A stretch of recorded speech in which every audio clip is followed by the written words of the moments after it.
Hello everyone, my name is Christina George. If you're watching this video, I more than likely have your son or daughter in world history class. So welcome.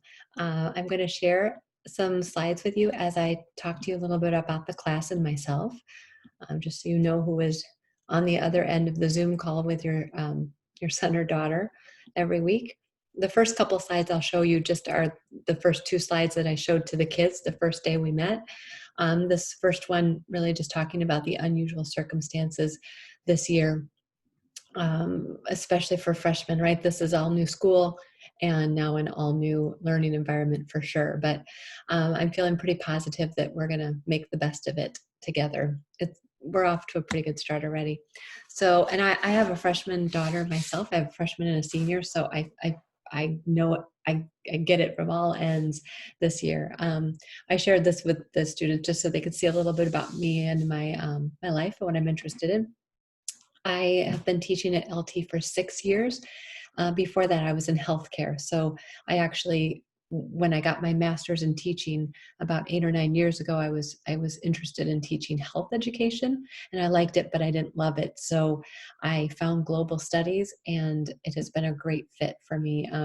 I love learning new things, and global studies has so many amazing things to learn. So I love it. I've been teaching world history for all six of those years. So, and I really do enjoy teaching this class and this group of students.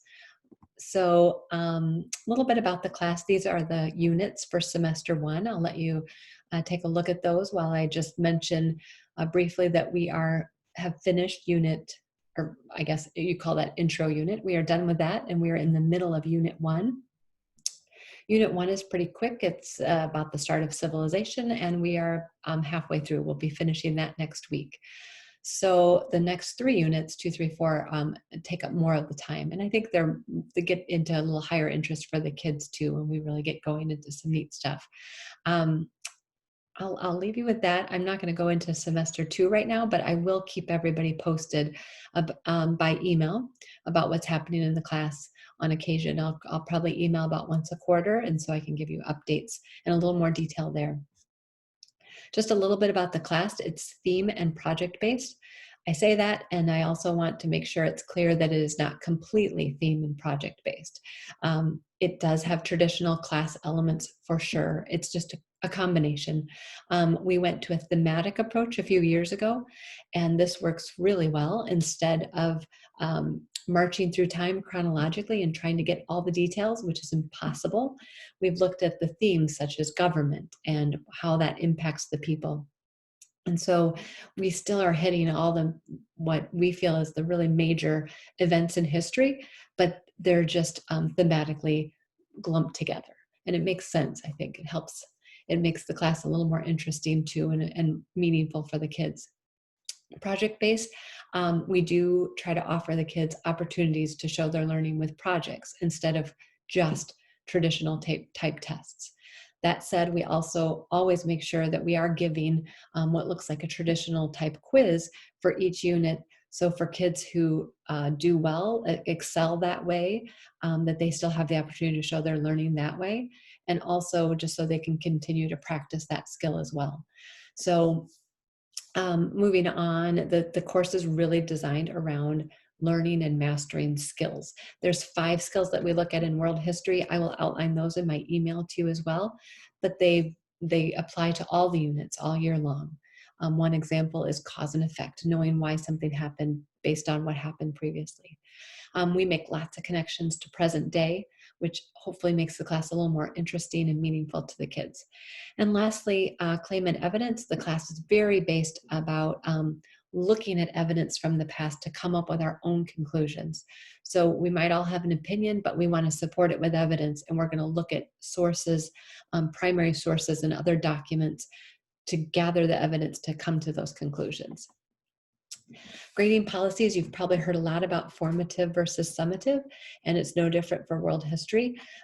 We do a lot of formative practice, and those are sometimes scored in Infinite Campus. If they are, they will not impact the student's final grade.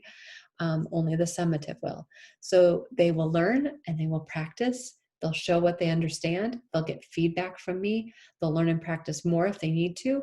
and then we'll move on and to the point we get to a summative and they have some points. The points will be recorded for some of the formatives though, to give them and myself and you feedback of where they are in their learning. So the nice thing is if something doesn't go right with summative, they always have the opportunity to redo or retake. This helps in case a student has an off day or just one test doesn't go as well as they'd hoped. The key though is that they have done the formative work before, because if they get to the summative and they don't do well, I need to be able to see that they have practiced and they have learned along the way. So they just have to have the formative done to be able to retake summatives, but that is always an option. Real quick about remote learning. I know it's a lot. 5 hours or some days on for these kids is a lot of Zoom time. And I know that they're pretty wiped out at the end of that. So I keep that in the forefront of my mind.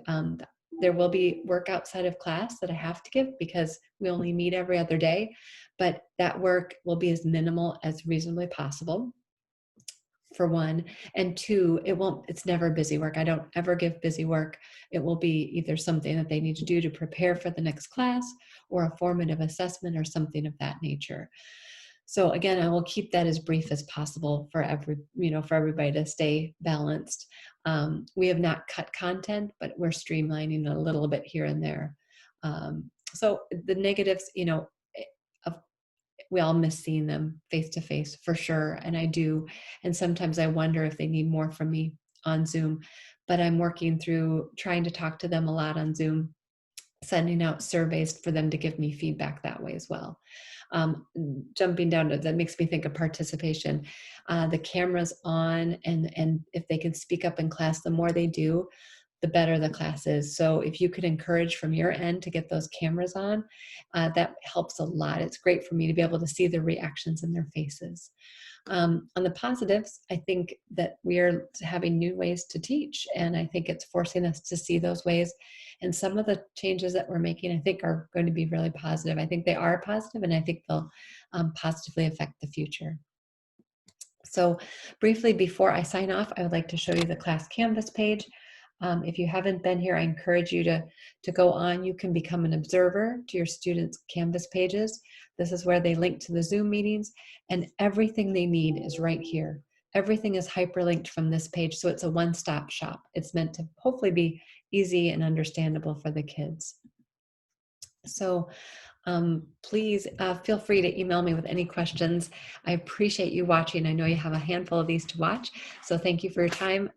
Email me anytime. Thank you and take care, and appreciate your support on your end. Bye-bye.